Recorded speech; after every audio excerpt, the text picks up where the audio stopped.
नमस्ते बच्चों सभी को। जय देश योग। बच्चों चलो आज की क्लास हम प्रेयर करके शुरू करते हैं। पहले प्रेयर कर लेते हैं। जैसे मैं बोलता हूँ वैसे करेंगे। मैं 2 बार बोलूंगा, दूसरी बार आप बोलेंगे। ओम सहनाववतु। बोलिए। ओम सहनाववतु। सहनौ भुनक्तु। अब आप बोलिए। सहनौ भुनक्तु। सह वीर्यं करवावहै। अब आप बोलिए। सह वीर्यं करवावहै। तेजस्विना। आप बोलिए। तेजस्विना वधीतमस्तु। आप बोलिए। वधीतमस्तु। माँ विद्विषावहै। आप बोलिए। माँ विद्विषावहै। ओम शांति शांति शांति ही। अब आप बोलिए। ओम शांति शांति शांति ही। हरि ओम तत्सत। आप बोलिए। हरि ओम तत्सत। नमस्ते बच्चों सभी को। जय देश योग। आप सभी लोग कैसे हैं? स्वस्थ हैं? प्रसन्न होंगे। और बच्चों आज हम लोग राम बनने का एक और फार्मूला समझेंगे विस्तार में। बच्चों अगर एक क्लास आपको याद हो, फूड वाली क्लास, जहां मैंने बताया था राम बनने के लिए भगवान राम जब जंगल में घूम रहे थे, इतने बड़े बड़े काम कैसे कोई व्यक्ति कर सकता है। अकेले रावण से भिड़ जाना ये सब संभव है बेटा। लेकिन जो भगवान राम ने जो सारा काम किया वही हमें करना है।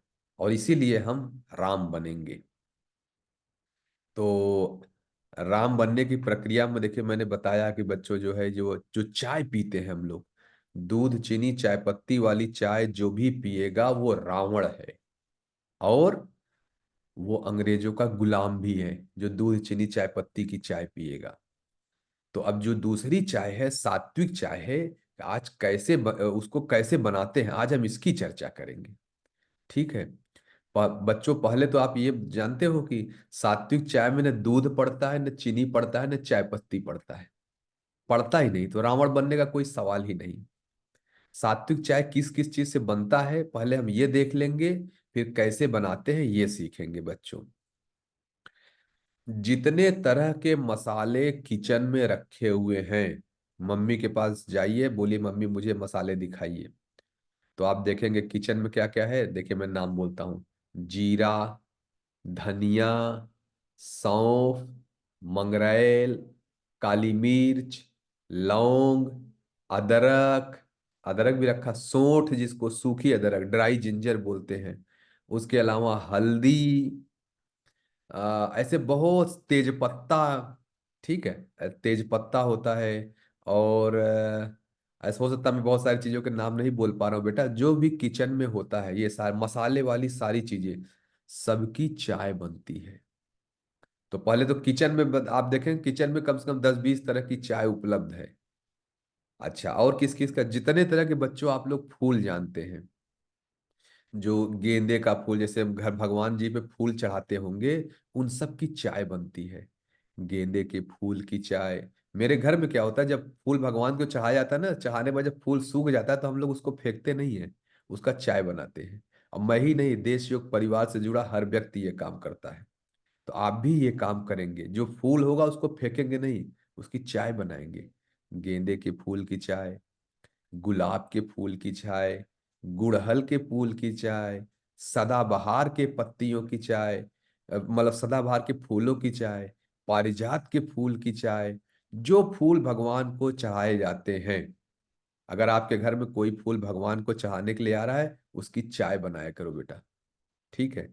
तो देखिए मैंने पहले किचन में बता दिया, कम से कम 20-25 तरह के चाय उपलब्ध है। और जितने फूल आते हैं अगर आप देखोगे ना, तो 10-20 तरह की चाय यहाँ से मिल जाएगी आपको।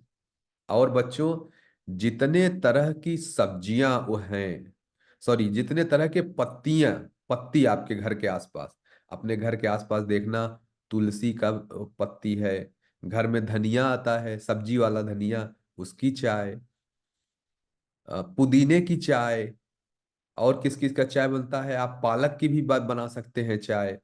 आपके घर के बगल में पीपल का पेड़ होगा, पीपल के पत्तों की चाय, अशोक का पेड़ होगा, अशोक, मम्मी पापा से पूछना, चलिए पापा अशोक का पेड़ दिखाई, बहुत लाभ करता है बच्चा। तो अशोक के पत्तियों की चाय, अमरूद के पत्तियों की चाय, और आम के पत्तियों की चाय, पपीता के पत्तियों की चाय, जितने तरह के बच्चों फल सब्जियां जानते हैं उनकी भी चाय बनती है। ठीक है। अच्छा, किचन में जैसे एक महत्वपूर्ण मैं बोलना भूल गया, दालचीनी, किचन में दालचीनी भी होता है, दालचीनी की चाय, ये हो गया।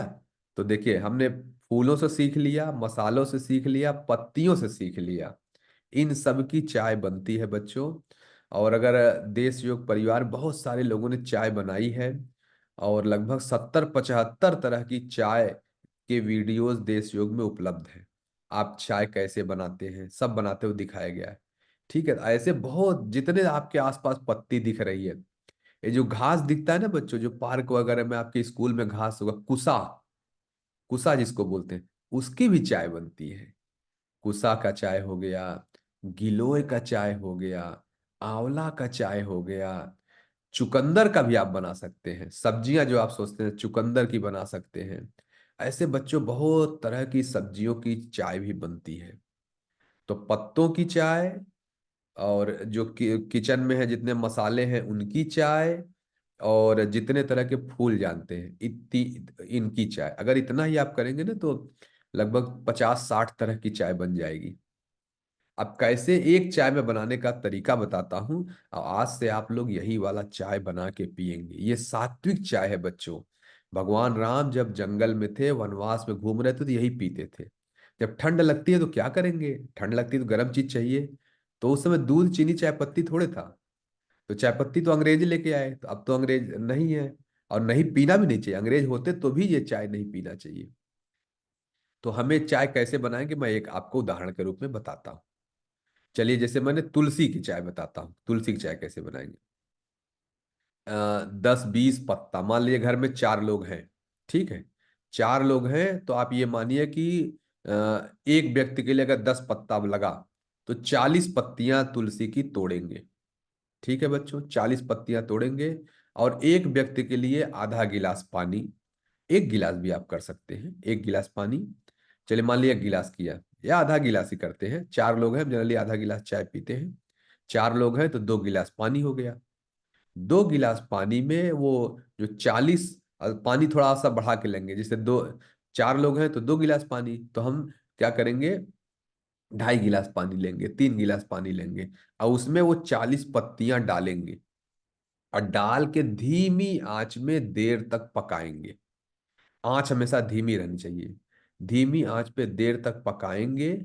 पकने के बाद मतलब 5 मिनट, 10 मिनट, जैसे चाय खौलाते हैं उतना नहीं खौलाएंगे, लेकिन गर्म करेंगे अच्छे से। जब गर्म अच्छे से हो गया, फिर क्या करेंगे, उसको छान लेंगे। छान लेंगे, और छानने के बाद जो पत्तियां हैं, चाहे उसको फेंक दे चाहे खा भी लें, कोई नुकसान नहीं करेगा बच्चों। तो जो छानने के बाद जो बचा, उसमें 2 चम्मच शहद मिलाएंगे। एक व्यक्ति के लिए 1 चम्मच, 2 चम्मच, मान लीजिए घर में 4 लोग हैं तो 8 चम्मच शहद, या 4 चम्मच, जैसे भी मीठा कम ज्यादा कुछ लोग खाते हैं, तो अगर 1 चम्मच से हो जाए तो 1 चम्मच शहद मिलाया, और उसको पीजिए। बच्चों आप यकीनन, बहुत स्वादिष्ट होता है, बहुत ज्यादा स्वादिष्ट होता है ये। जो आप दूध चीनी वाली चाय पत्ती वाली चाय पीते हो ना, इससे बहुत ज्यादा स्वादिष्ट और पौष्टिक भी। क्या होता है बच्चों, जो दूध और चीनी चाय पत्ती वाली चाय शरीर में जाके अंगों को चोट पहुंचाती है, खूब मारती है, हमारे शरीर के अंदर के अंग खराब हो जाते हैं धीरे धीरे। लेकिन जो चाय मैं बता रहा हूँ, सात्विक चाय, ये जब पियेंगे ना, तो ये जाएगी, क्या कहते हैं, सारे शरीर के जितने अंग हैं उनको प्यार करेगी, उनको अच्छे अच्छे से केयर करेगी, वो स्वस्थ हो जाएंगे और मजबूत हो जाएंगे। तो आपको पता है भगवान राम ने इतना बड़ा काम क्यों किया, सात्विक चाय। जंगल में रह के वो खूब इस तरह की चाय पीते थे, और बढ़िया से उनके अपने अंगों का ध्यान रखते थे, अपने अंगों से वो प्रेम करते थे, अंगों को मारने का काम नहीं करते थे। अगर दूध चीनी चाय पत्ती वाली चाय पी रहे हैं, अपने ही अंगों को हम खूब मार रहे हैं, अंदर अंदर हृदय है, फेफड़ा है, किडनी, उसको मार रहे हैं। मारेंगे नहीं, उनको प्यार करेंगे बच्चों। इसके लिए हम सात्विक चाय पियेंगे। तो चाय बनाने का तरीका जैसे मैंने अभी तुलसी के पत्ती से बताया, ऐसे अमरूद की पत्ती, आम के पत्ती, गुड़हल के फूल, गेंदे का फूल, गुलाब का फूल, हल्दी, दालचीनी, लौंग, इलायची, सब चीज का बनाते हैं बच्चों। तो इस तरह आज से हम लोग ये वाली चाय पियेंगे। कुछ लोग जैसे आप बच्चों में कुछ लोग कहते हैं मैं तो चाय पीता नहीं, तो वो ये वाली चाय लाभ करेगी बच्चों, ये वाली चाय पीना है। दूध चीनी चाय पत्ती वाली चाय पीना भी नहीं है, जो नहीं पीते हो तो अच्छी बात है, लेकिन ये वाली चाय सबको पीना है। ऐसा करने से जो प्रकृति के अच्छे अच्छे गुण हैं हमारे अंदर चले आते हैं, और हम भी डायरेक्ट प्रकृति के संपर्क में आ जाते हैं। ठीक है बच्चों, ये चाय पियेंगे। और एक इसमें नियम जानते हैं क्या है? जल्दी कोई चाय रिपीट मत करिए। जैसे सुबह हल्दी लिया, शाम को जीरे की चाय पी लेंगे। अगले दिन बगल में देखा घर के बाहर अमरूद का पेड़ है, अमरूद के पेड़ का। और सबके अलग अलग लाभ है बच्चों, मैं इसलिए कह रहा हूँ। अमरूद के पत्तियों की चाय पियेंगे तो दांत स्वस्थ रहते हैं। अगर आपने जैसे दालचीनी के चाय पी लिया, तो आपका पेट एकदम सही रहेगा। ठीक है। हल्दी का चाय पी लिया, जो छोटे मोटे चोट लग जाती है शरीर में, वो सब सही रखेंगे। तो ऐसे छोटे छोटे बेनिफिट बच्चों आते रहेंगे। इसीलिए भगवान राम देखिए कैसे, न वहां जंगल में डॉक्टर न कुछ, और कैसे 14 साल स्वस्थ रहे, प्रसन्न रहे। यही प्रकृति के संपर्क में रहे। ठीक है बच्चों। तो जैसे मैंने चाय बताया कि जो भी पत्ती है, मसाला है, या फूल है, उसको पानी में धीमी आंच पे पकाएंगे, और फिर उसको छान के उसमें शहद मिला लेंगे। कुछ लोग कह सकते हैं कि अरे इसमें शहद नहीं मिलाएंगे तो क्या मिलाएं? तो सफेद वाली चीनी तो बिल्कुल नहीं मिलाएंगे, धागे वाली मिश्री भी मिला सकते हैं, गुड़ भी मिला सकते हैं। वो कब मिलाएंगे? वो जब शुरू में बॉयल कर रहे हैं तो धागे वाली मिश्री और गुड़ उसी समय मिला देंगे, जिससे वो पिघल जाएगा। शहद तो ऑलरेडी पिघला हुआ, तो उसको गरम गरम पानी में कभी नहीं मिलाएंगे, यानी जब गरम कर रहे हैं शहद नहीं मिलाएंगे। शहद हमेशा बाद में मिलाया जाता है, नियम जान ले। शहद को कभी गरम नहीं किया जाता, उसको ऐसे ही खाया जाता है। तो जब छान लेंगे फिर उसमें शहद मिला लेंगे। ठीक है बच्चों, तो आज से हम सभी लोग ये संकल्प लें कि हम राम बनने के लिए सात्विक चाय लेंगे, सात्विक चाय पियेंगे। और घर में मम्मी पापा सबको बोलेंगे आप भी सात्विक चाय पीजिए, आप भी राम बनिए। और जो मेहमान आते हैं उनको भी यही वाला चाय देंगे कि लीजिए पीजिए, राम बनिए। रावण बनाने के लिए हम आपको दूध चीनी चाय पत्ती वाली चाय नहीं देंगे, अगर दिए तो फिर हम उनको रावण बना दिए। ठीक है बच्चों, तो आज से राम बनने का एक और फार्मूला हम लोग जान गए हैं। खूब आप लोग सुखी रहिए, स्वस्थ रहिए, प्रसन्न रहिए, जल्दी से राम बनिए। ठीक है। तो आपको राम बनने की बहुत बहुत शुभकामनाएं। जय देश हो, जय सिया राम जी की।